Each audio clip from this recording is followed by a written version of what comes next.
Welcome back to Vaulted World Secrets, and if this is your first time here, I'm really glad you found us. Thank you so much for spending your time with me tonight. Before we get into it, every culture on Earth has a legend about a beautiful woman who calls men to their death near water. I want to know, do you live near a river, a lake, or the sea? And has anything ever happened near that water that you could not explain? Drop your answer in the comments. I read every single one. Now, let's get into it. In 1997, a fisherman named Fuad Khalil disappeared from the eastern bank of the Nile near the village of Tanta in the Nile Delta. His net was found still staked to the mud. His sandals were placed side by side at the water's edge, perfectly aligned, as though he had removed them himself and set them there with great care before wading in. His body was recovered 4 days later, 6 kilometers downriver. The official cause of death was drowning. His wife told investigators that he had spoken to her the night before about a woman he could hear singing near the water. She said he had gone to the window 3 times to look out toward the canal. She said the voice was so beautiful it made him weep. He was the 14th man from that village alone to die in the Nile under near identical circumstances in the preceding decade. 14 men, one village. 10 years. Each of them had been found downriver. Each of them had left their shoes at the bank.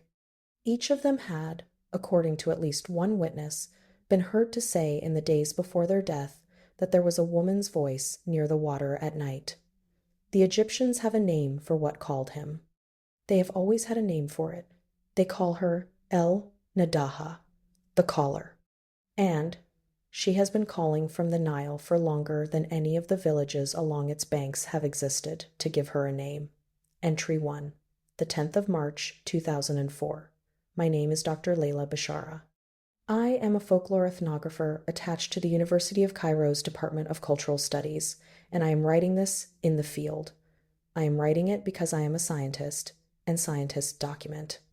Even when what they are documenting cannot be made to fit inside any framework they were trained to use, I should establish, before anything else, that I do not believe in water spirits. I do not believe in jinn. I was raised in a secular household in Alexandria by a father who was a structural engineer and a mother who taught secondary school mathematics. I have a doctorate. I have published 11 peer-reviewed papers on the transmission of oral folklore in Upper and Lower Egypt.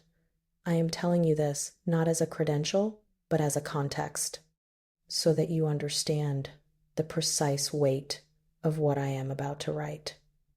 The project that brought me to the Delta was, on its surface, entirely routine. I had received a modest research grant to conduct a systematic ethnographic survey of El-Naddaha folklore, the legend of the caller, the water woman of the Nile across 12 villages in the Garbia and Kafr el-Sheikh governorates.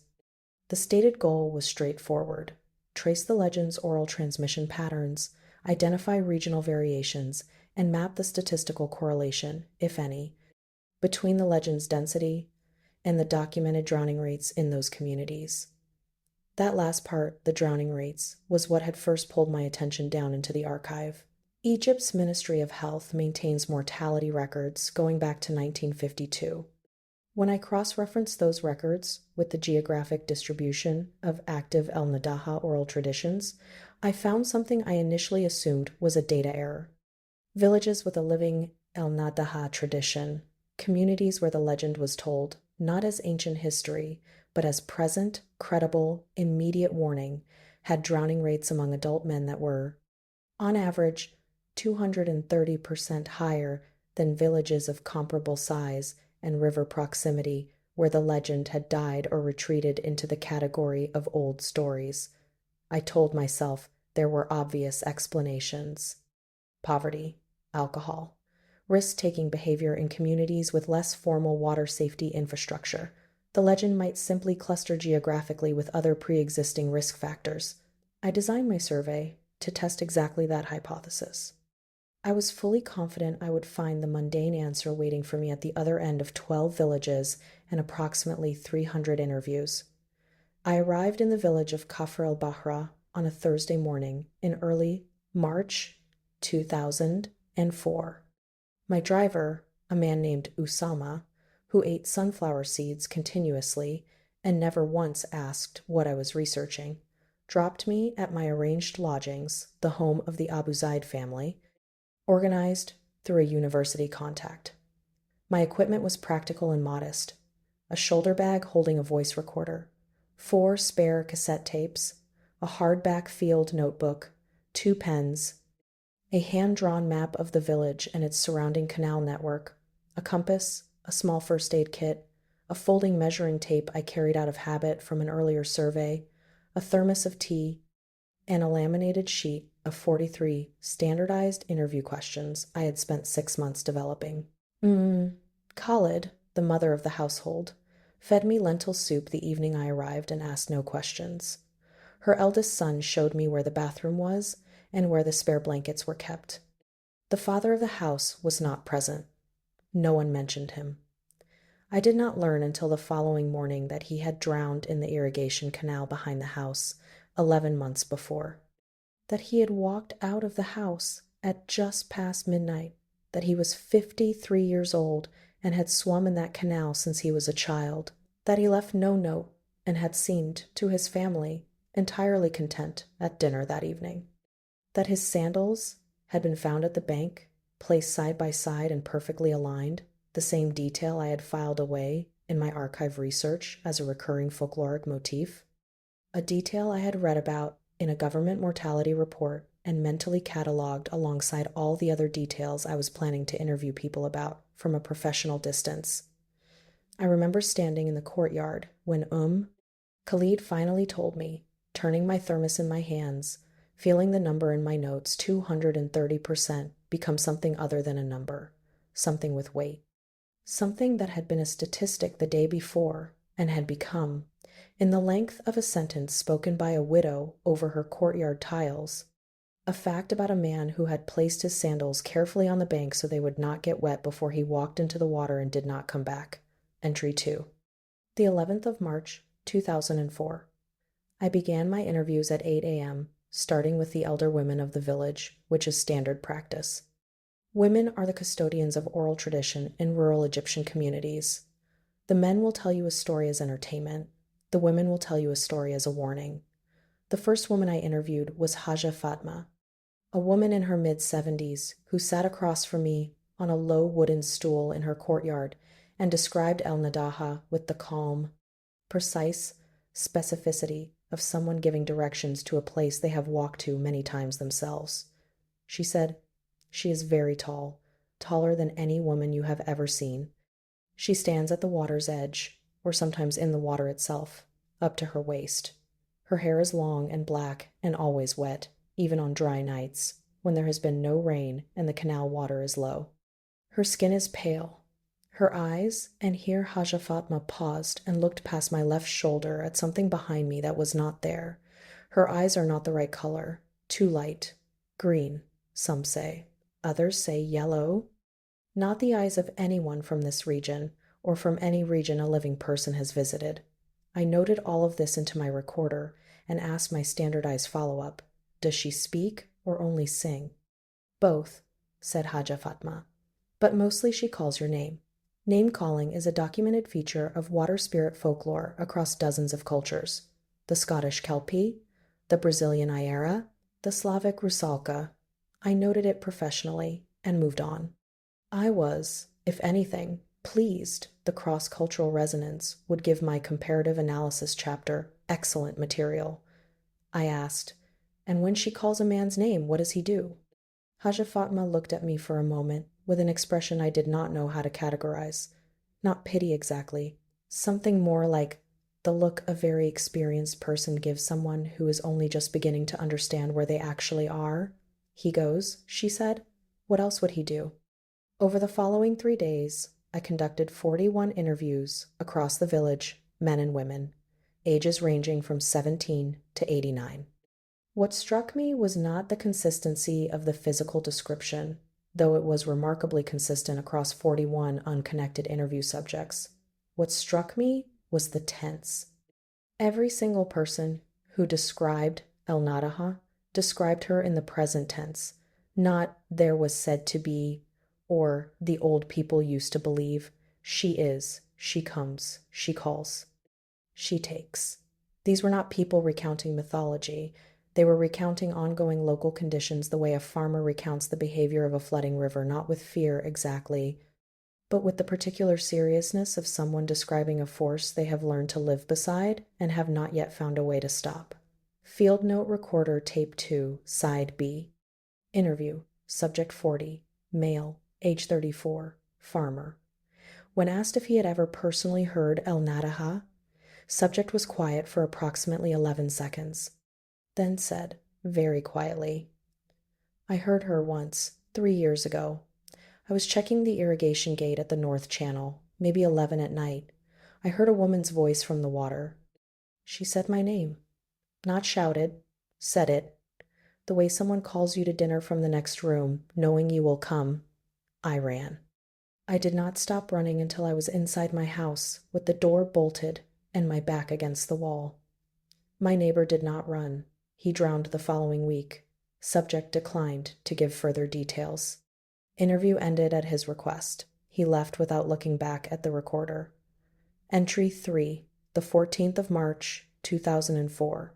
By the end of my first week, I had moved to my second survey village, Nag El-Set, approximately 14 kilometers northeast of Kafr el-Bahra along the main canal road. The microbus that carried me dropped me at the village's single paved junction and drove away before I had finished getting my bag off the roof rack, and I stood for a moment in the particular silence of the delta in early afternoon, a silence that is not actually quiet at all, but filled with the low, constant murmur of irrigation water moving through the channel network, the sound of it everywhere and nowhere, the way tinnitus sounds when you have had it long enough that you only notice it when you try to think about it. The landscape here was flatter, if that was possible, the horizon, a perfectly unbroken line in every direction, the water in the canals black and still under the overcast March sky, the reeds along the banks dense and tall enough that from the road you could not see the water itself, only the tops of the reeds shifting in a wind. You could not feel where you stood. The fields on either side of the road were flooded at their margins, standing water reflecting the gray sky in long silver strips between the furrows, and the smell of the whole landscape was the smell of wet soil and green things and old water and something underneath all of it that I could not name and did not try to. I was lodging with a schoolteacher's family this time, a household that was more educated and initially more skeptical of my project. The school teacher, a woman named Hind, who was perhaps 38, told me on my first night that she personally considered El-Naddaha to be a patriarchal control mechanism, a story told by women to keep their husbands from wandering to the riverbank at night. She said it with great confidence and the particular satisfaction of someone who has arrived at an explanation they find sufficient and have not needed to revise. I agreed with her thesis, more or less completely. I told her so. She poured me more tea and seemed pleased. What I did not tell her was what an elderly woman in Kafr el-Bahra had told me during my final interview in the first village. She had been 91 years old, or claimed to be, and she had sat with me in her courtyard without moving for the entire 2 hours, her hands folded in her lap like two things that had been set down a long time ago. She told me she had seen El-Naddaha once, 1934. She was 12 years old. She had been woken by her father getting up from his sleeping mat and walking toward the door of the house, and she had grabbed his ankle and held on and not let go. And she had not looked up. She had kept her face pressed into the mat, and she had held on. He had stopped walking. He had stood still for a long time. Then he had gone back to his mat and lain down and slept. In the morning, he remembered nothing. She said, I never looked up. I was too afraid to look up. That is the only reason he is not in the river. She said this with the same untroubled pragmatism with which she might have said, that is the only reason the soup did not burn. The following morning, I walked to the canal at the northern edge of Nag El-Set to take geographic measurements for my site map. The canal at that point was perhaps 8 meters wide, the water level low for the season, The mud banks were fully exposed, pulled back from the water in the way that receding water always pulls, leaving a tide line of dried silt and broken reed stems and small dead things the water had brought and then abandoned. The smell of the Nile bottom was very strong there. I have tried in several previous field reports to describe that smell accurately and have never succeeded. The closest I can come, it smells like iron that has been in water for a very long time. It smells like the inside of something old. It smells, and I know this is not a scientific description, like the past tense of something living. I had my measuring tape extended across the canal and was recording the figure in my field book when I heard, from somewhere downstream, a sound I initially categorized as a radio playing in a house I could not see. A woman's voice, low and clear, carrying across the water with the particular cleanness that sound acquires when it travels over still water on a cold day. It was not singing exactly. It was closer to humming a melody I did not recognize, but which produced in me, immediately and without transition, a feeling of recognition so strong it was almost physical. The feeling of knowing exactly where you are going without knowing how you know. The feeling of a door you have walked through many times, even though you are certain you have never been in this house before. I stood with my measuring tape in my hands and listened. The canal was empty in both directions as far as I could see. The reeds on the opposite bank were perfectly motionless. There were no houses visible from that point on the bank, no road access on the north side, no boats. The nearest building behind me was at least 400 meters south. I calculated this later from my site map. At the time, I only stood and listened with the measuring tape still extended between my hands, not recording anything, not writing anything down. The sound lasted for what I later estimated at between 45 seconds and 1 minute. Then it stopped, not faded. Stopped cleanly, the way a recording stops when someone lifts the needle. I became aware that I was standing at the water's edge, and that at some point while listening, I had taken 3 steps toward the canal without noticing. I was standing in the mud at the bank. My shoes were wet. I had no memory of deciding to move forward. I stepped back. I wrote in my notebook, possible acoustic anomaly, sound carrying from distant radio via water surface. Investigate local habitation density on North Bank. I investigated that afternoon. There were no habitations on the North Bank for 3 kilometers in either direction. The North Bank at that location was fallow agricultural land with no road access and no structures of any kind. I walked the distance myself to confirm. The ground was wet and unmarked. There was no place from which a radio could have been playing. I did not note this discrepancy in my formal research file. I am noting it here, in this journal, which is the only document I am writing for accuracy rather than for an audience I am trying to convince of something. Entry 4. The 17th of March, 2004. I am going to write the next part carefully, because it is the part where a different kind of researcher might begin to editorialize or emote. I am not going to do that. I am going to write exactly what I observed in the sequence in which I observed it, with the same precision I would use to transcribe a measurement or a direct quotation.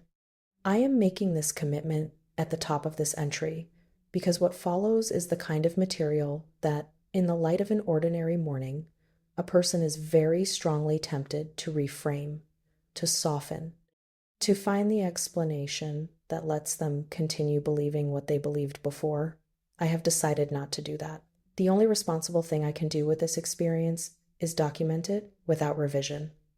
On the night of the 16th of March, I could not sleep. This was not unusual. I often have difficulty sleeping in unfamiliar places, and Hein's household was a busy one, the children up and moving until well past 9 p.m., the thin mud brick walls of the guest room admitting every sound from the courtyard and the lane outside.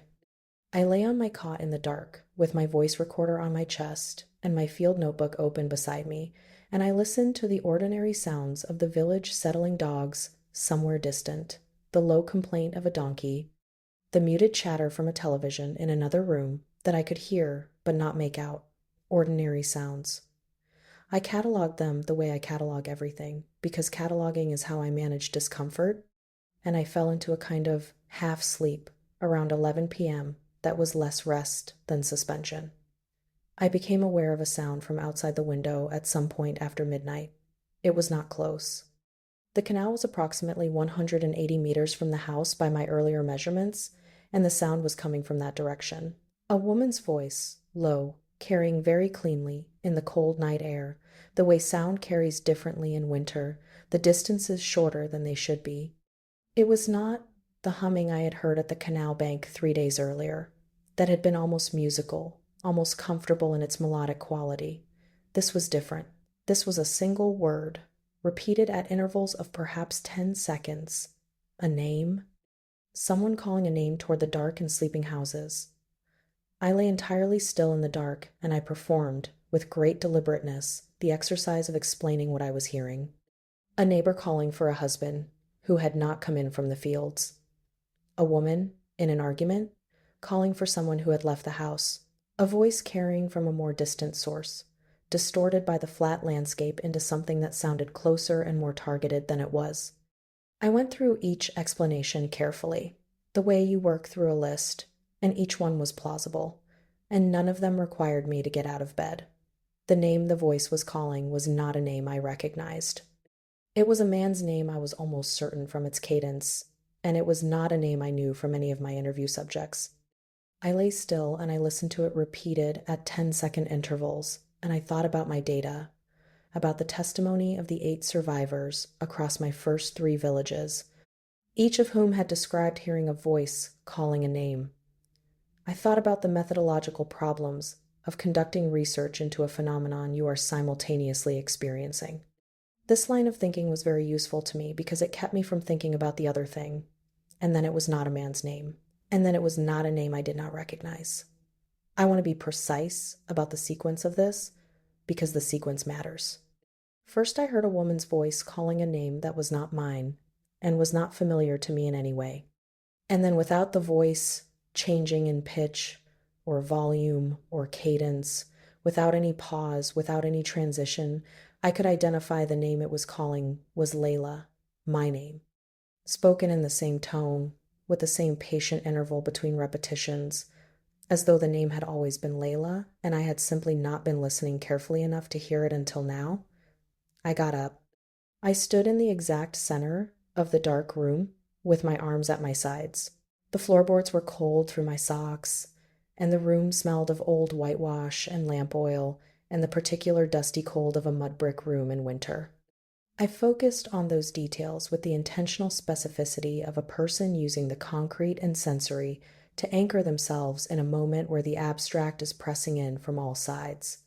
Cold floor, lamp oil smell, the rough texture of the wall behind me when I put one hand back to touch it. I breathed very slowly, and I did not go to the window. I want to be explicit about that choice. I had conducted 41 interviews by that point. I knew what the testimony said. I knew what the survivors had in common. I stood in the center of the room, and I chose very deliberately not to look. The voice called my name 3 more times after I stood up. Each time, my body produced a strong and specific impulse to turn toward the window, not fear, not curiosity, something else, something closer to the feeling of recognizing a voice you know, and automatically orienting toward it. The way you turn when someone in a crowd calls your name, the way the body responds before the mind can intervene. Each time I stood against that impulse with the focused effort of someone leaning into a wind that is stronger than expected, then the voice stopped. Clean, no fade. I turned the lamp on at 1:22 a.m. I sat on the edge of the cot and I wrote 9 pages of field notes in my smallest handwriting, filling the margins, documenting the experience in as much granular detail as I could access. I noted the time gaps between repetitions. I noted the quality of the sound. I noted my own physical state, pulse elevated, hands steady, a fine tremor in my left knee that did not spread. I noted everything I could measure and some things I could not. What I did not write at 1:22 a.m., but I am writing now, is what I thought about during those 9 pages. I thought about the Abu Zaid father, 53 years old, his sandals placed side by side at the water's edge, perfectly aligned. The alignment had lodged in my mind since Khalid told me about it on my first morning, not because it was the most frightening detail, but because it was the most careful one. Someone who takes off their shoes and places them neatly before walking into a river is not someone who is fleeing or falling. They are someone who does not want their shoes to get wet. They are someone who intends to be back. I did not sleep again that night. At 6 a.m., I rose and made tea on the camp stove I had brought, and sat in Hines' courtyard while the delta came gray and wet into morning around me, and I thought about how a methodology is a set of tools, and how a set of tools can only find what it was designed to find, and how sometimes the most honest thing a researcher can do is admit that the phenomenon in front of them does not fit inside any tool they brought with them to the field. Entry 5. The 18th of March, 2004, I have been conducting this survey for 8 days. I have now visited 3 of my 12 planned villages. In that time, I have collected 112 recorded testimonies, filling 3.5 cassette tapes, and I have written approximately 90 pages of field notes across 2 notebooks. I should be, by this point in the project, deep in the comfortable work of pattern recognition, the part of ethnographic field work, where the structure begins to emerge from the mass of individual testimonies, and you start to see the architecture underneath the variation. I should be refining my comparison metrics, cross-referencing my regional variants, building the framework for my analysis chapters.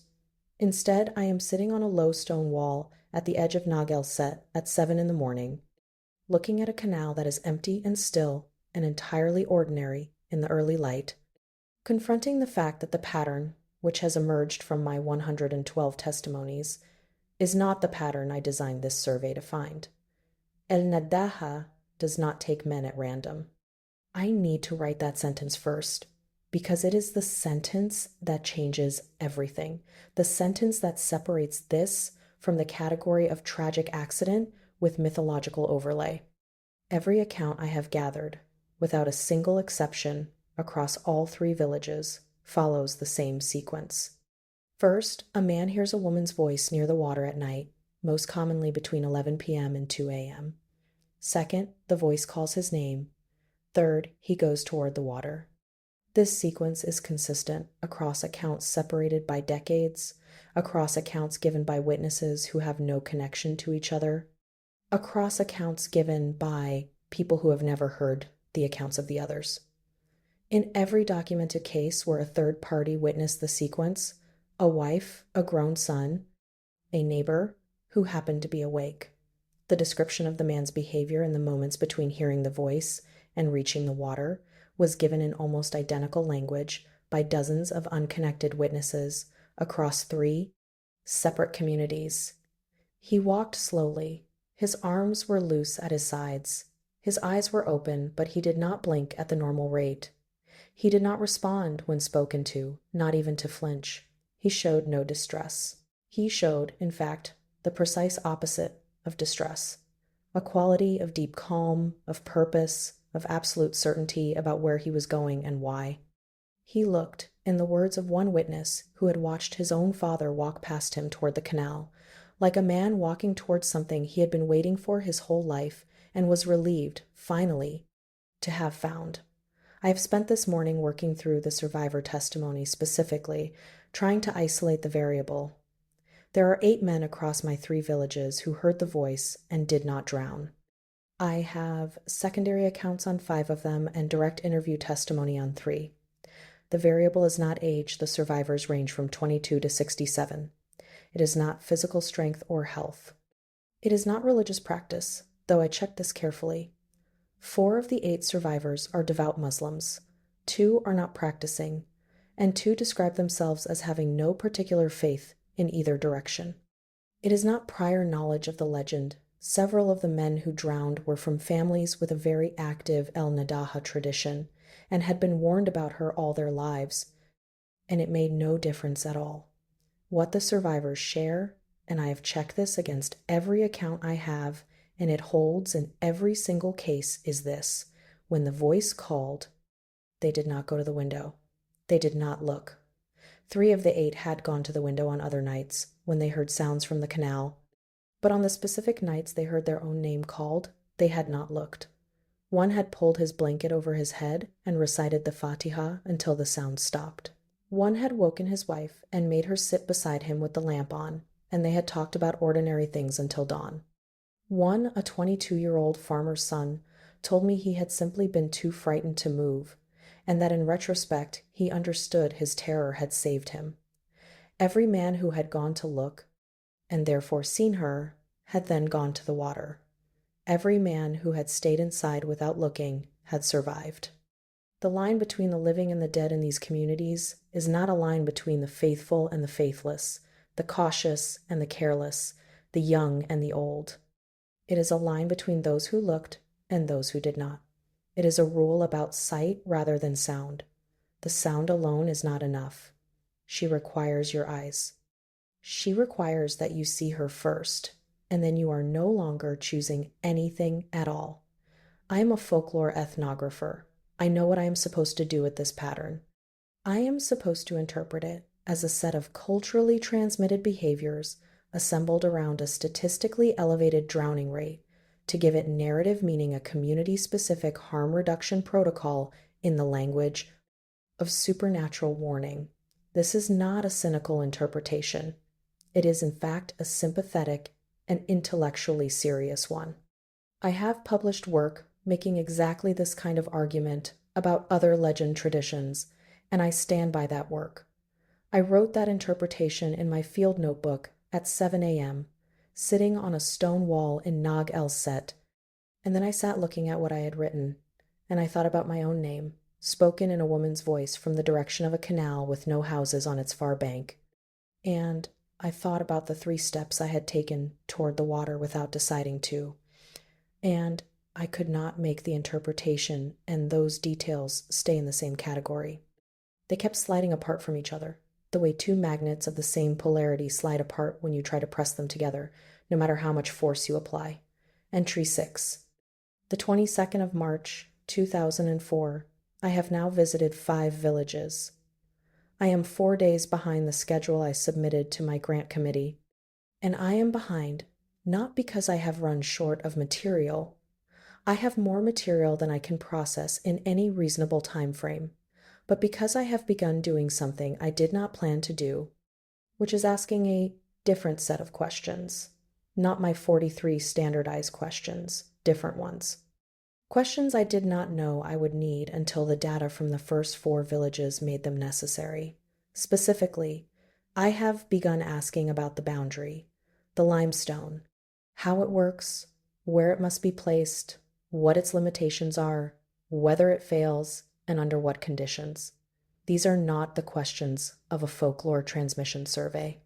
These are the questions of someone who has stopped treating the subject of their research as a cultural artifact and has started treating it as a technical problem that requires a practical solution. I am aware of this shift. I am choosing to proceed with it anyway.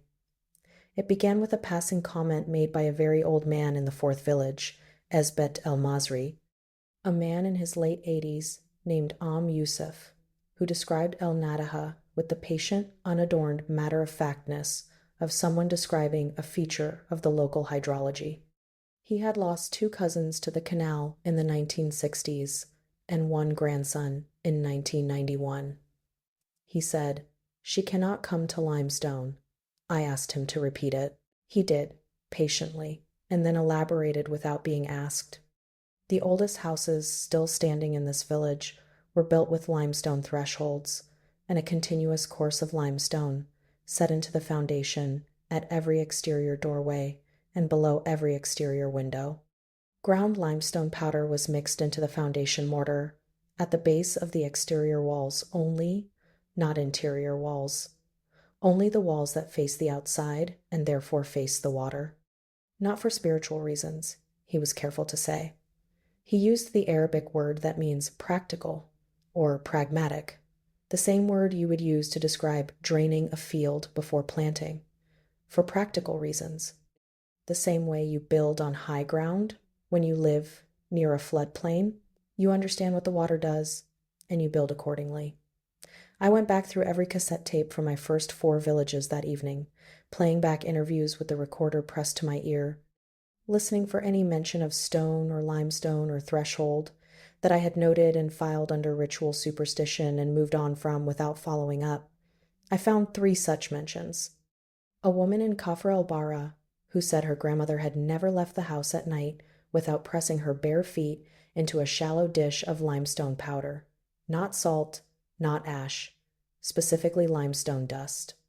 I had noted it as a ritual purification practice analogous to European salt protection traditions, and had not asked why limestone specifically. I had not thought to ask. A man in Nagel had said during his testimony, and I had to play that section of tape back 4 times, because he said it very quickly, almost under his breath, that El-Naddaha could not pass the old stones. The old stones. I had written it down as a generic reference to ancient protective objects common in rural domestic superstition, and moved on without following up. I had not asked which stones. I had not asked where they were placed. I had not asked what old meant. And then, going back through those tapes from my 2 weeks at Nagel, I thought of Hind the school teacher. Hind, who had told me with great confidence, on my first evening in her house, that El-Naddaha was a patriarchal control mechanism. Hind, whose hospitality I had left behind 3 villages ago when I moved on through the survey. Hind, who had a ring of large pale stones set in a continuous circle around the exterior of her front door, pressed into the soil at the base of the doorstep, each stone roughly the same size, each one pale gray and slightly chalky in texture, each one positioned touching the next with no gap. I had seen them on the first day I arrived at her house and noted them as decorative without looking closely enough. I had not thought to pick one up. I had thought about a great many things in Nagel, and not one of them had been those stones.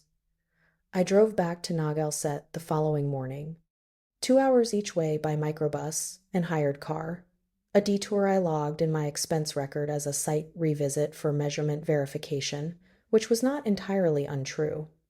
Hind was surprised to see me. I told her I had left a cassette tape behind, which was a lie. While she made tea, I went to the front of the house and crouched beside the ring of stones, and took a small chip from one of them in my handkerchief.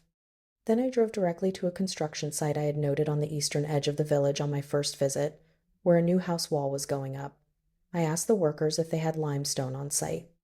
They did a delivery of raw blocks from an inland quarry. I broke a small piece off one quarry block and stood in the afternoon light and held both fragments side by side. The color was the same. The texture was the same. The slight dusty residue left on my fingers when I pressed a thumb against each surface was the same. It was limestone. Hind, the woman who believed El-Naddaha was invented to control men, had been living inside a complete and unbroken ring of correctly sourced inland limestone that she had never consciously chosen to place there, could not explain, and had never thought to question. Her late mother had put the stones there. Her late mother had known. Hind did not know that she knew. Before I left, I walked the entire perimeter of the ring with my fingers just above the stones, confirming that each stone touched the next all the way around, with no gap. I estimated the circuit at approximately 4 meters.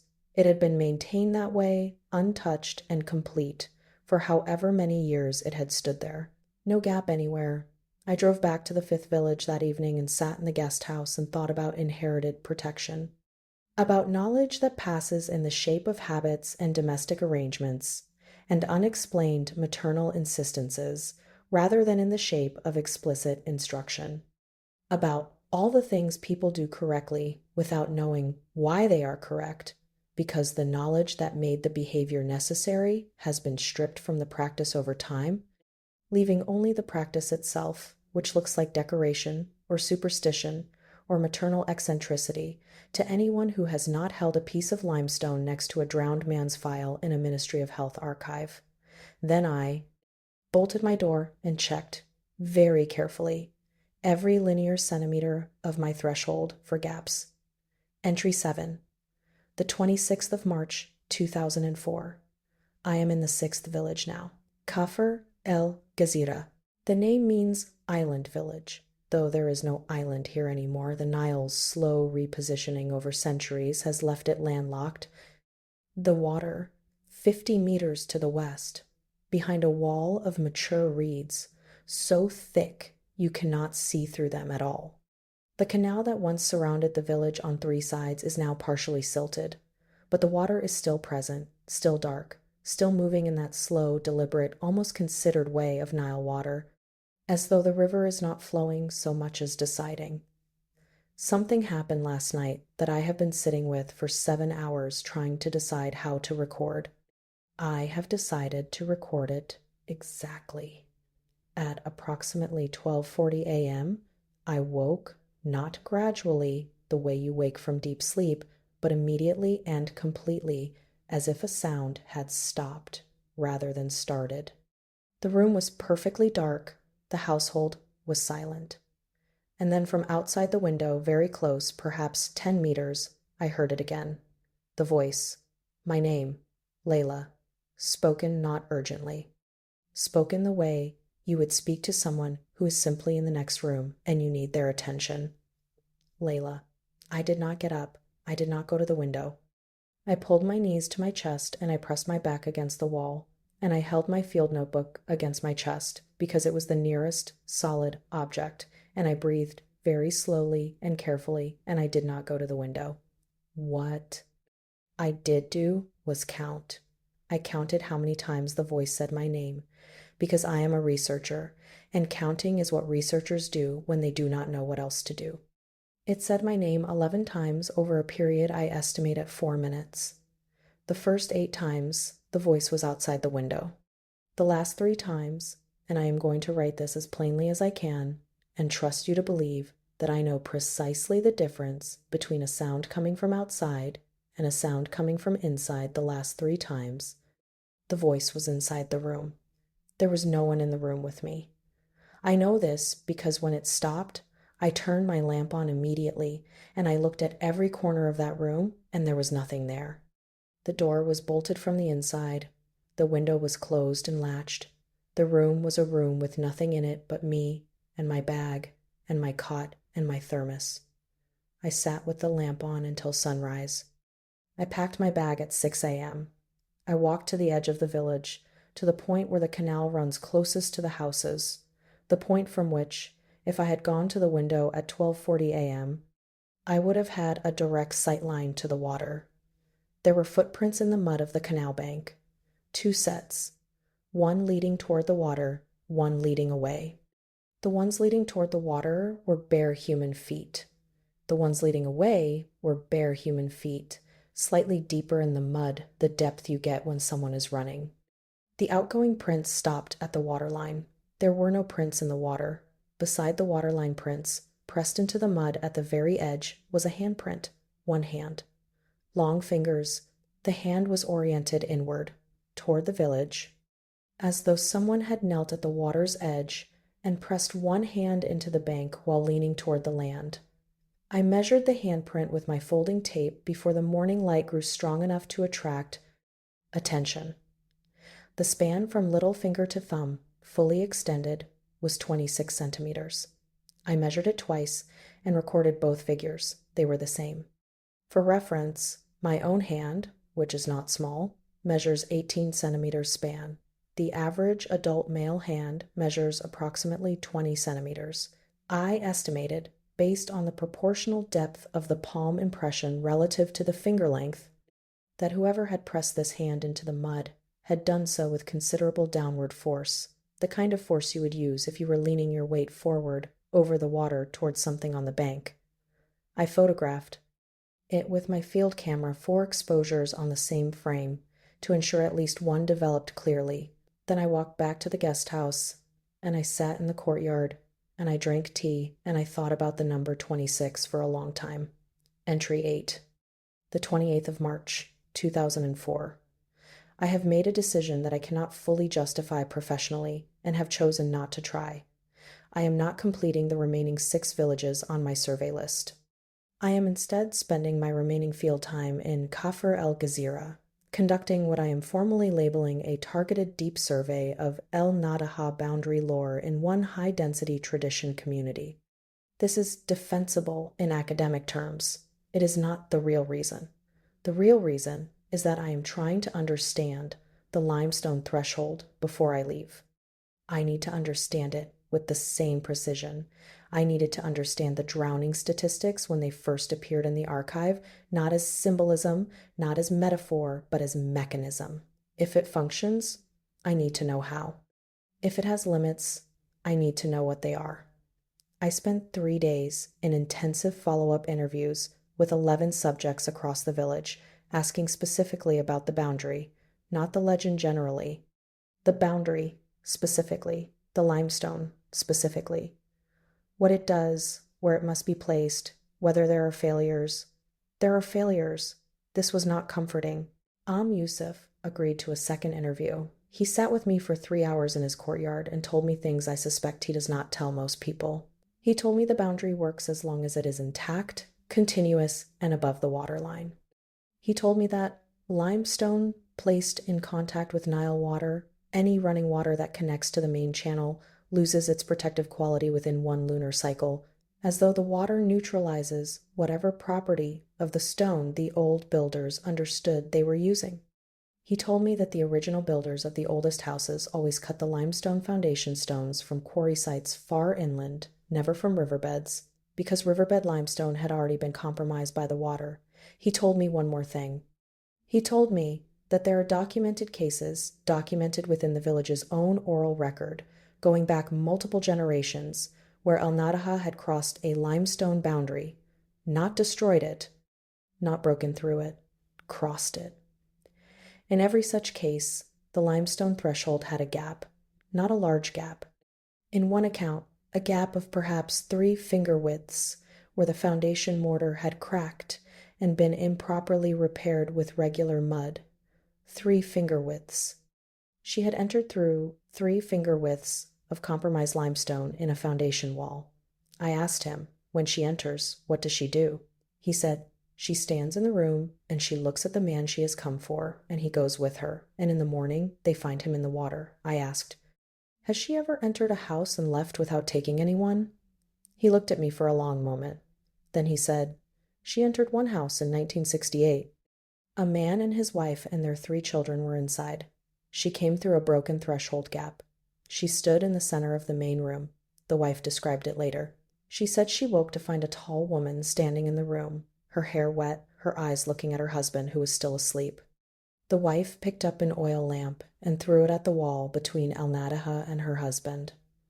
El-Naddaha turned and looked at the wife. The wife said, she is not a reflection. She did not move like a reflection. She moved the way you move, with weight, with intention, with the particular deliberateness of a person who has decided something. El-Naddaha looked at the wife for what the wife estimated at 5 seconds. Then she turned and walked back through the threshold gap and was gone. The husband did not wake. He never knew she had been there. He is still alive today. He is 71 years old, and he still does not know. I asked, what saved him? Yusuf said, his wife did not run. Entry 9.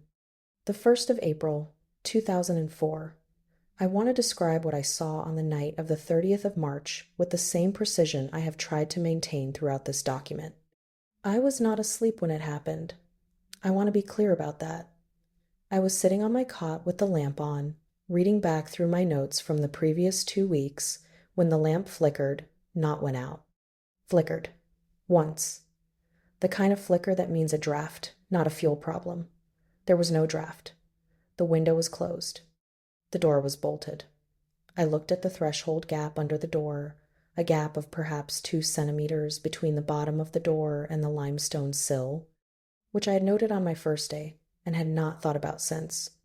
And then I noticed something that made my field notes fall out of my hands onto the cot. The threshold was limestone. I had confirmed this when I first arrived.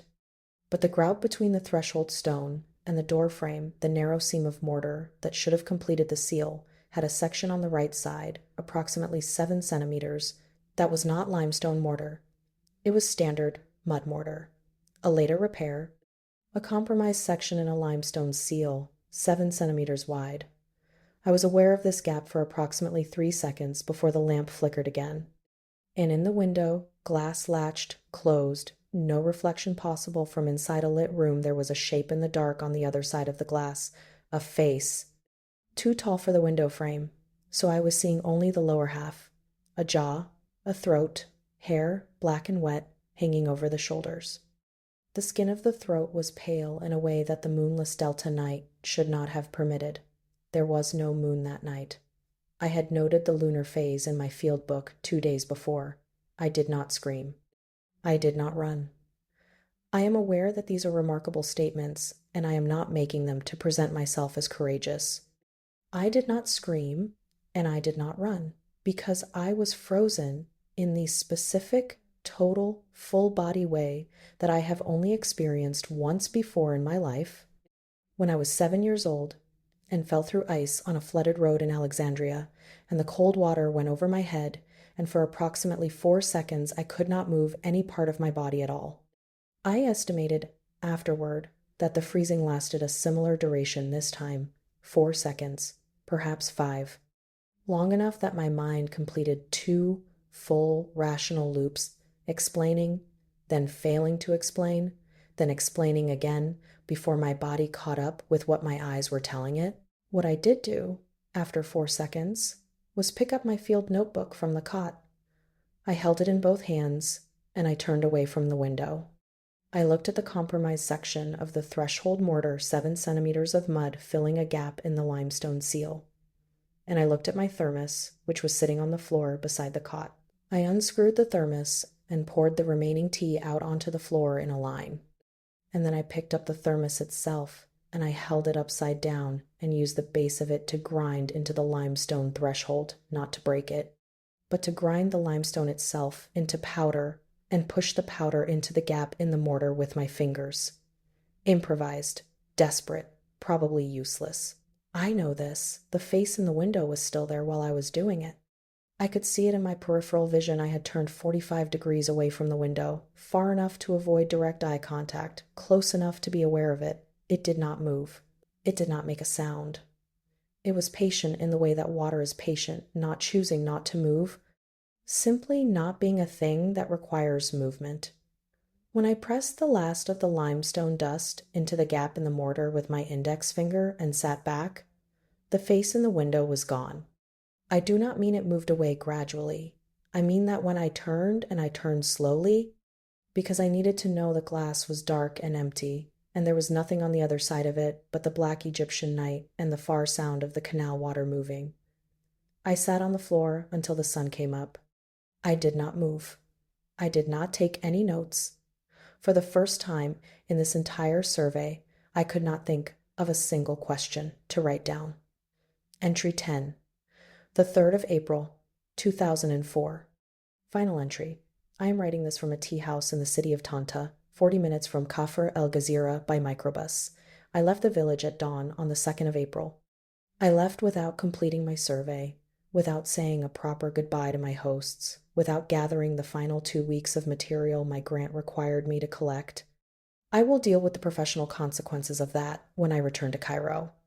I want to write down, here at the end, what I actually believe, not what my methodology permits me to say, not what a peer-reviewed paper would permit me to conclude.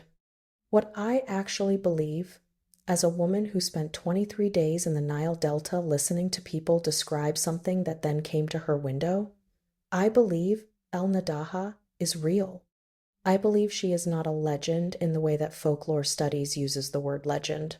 I believe she is a presence that has existed in and around the Nile water system for longer than the villages that built their superstitions around her, possibly much longer. The drowning rate correlation in my data is not a statistical artifact, and it is not explained by poverty or alcohol or cultural risk tolerance. The testimony from 112 interview subjects is not mass hysteria or shared delusion. The handprint in the mud at Kafr el-Ghazira was not made by a human hand of any normal proportion. And the face in my window on the 30th of March was not a reflection, was not a dream. and was not my own mind breaking under fieldwork stress. I believe the limestone works. I do not know why it works. I do not know if it is a property of the stone's chemistry, or its density, or something else entirely. Something that the people who built those oldest houses understood at a level that our current scientific vocabulary does not have a word for yet. But it works in the same empirical sense that all things work that we observe, functioning before we understand their mechanism. Water worked before we had fluid dynamics. Aspirin worked before we had cyclooxygenase inhibitors. Limestone works before we have whatever the discipline is that will eventually explain why. I believe the boundary is the most important information in this entire survey. Not the legend, not the physical description, not the voice, not the name calling, not the mechanics of how she takes the men she takes. The boundary is the actionable finding. The boundary is what the older generations built into the mortar of their houses, and the dust on their feet and the ring of stones around their doors, a practical technology for a practical threat, dressed in the language of folklore, because that was the epistemological framework available to them. They were not being superstitious, they were being engineers. The thing I cannot stop thinking about, sitting here in this tea house with the survey recorder and the full cassette tapes and the field notebook and the laminated 43 questions I never finished asking, the thing I cannot stop thinking about is Yusuf's account of the woman in 1968 who threw the oil lamp at the wall and did not run. El-Naddaha turned and looked at her, and then El-Naddaha left, without the man. Without completing what she had come to do, I have been trying to build a theoretical framework for why that works. Why not running? Why not looking when you hear the voice from outside, but why standing your ground without breaking when she is already in the room and I cannot build one that satisfies me? The best I have is this. She is a presence that operates on withdrawal. Every account of her victims includes the moment of turning toward her, of moving toward the water, of following the call. Every account of her failures includes the moment of someone declining to move. Not counterattacking, not performing a ritual, not praying. Simply refusing to be drawn forward. Simply staying in the place they were already standing, behind the boundary they had already built. She called my name 11 times. 4 of those times were from what sounded like inside the room. I stayed where I was. I did not go to the window. I packed limestone dust into a gap in a threshold I had not known was compromised until 4 seconds before I needed the knowledge.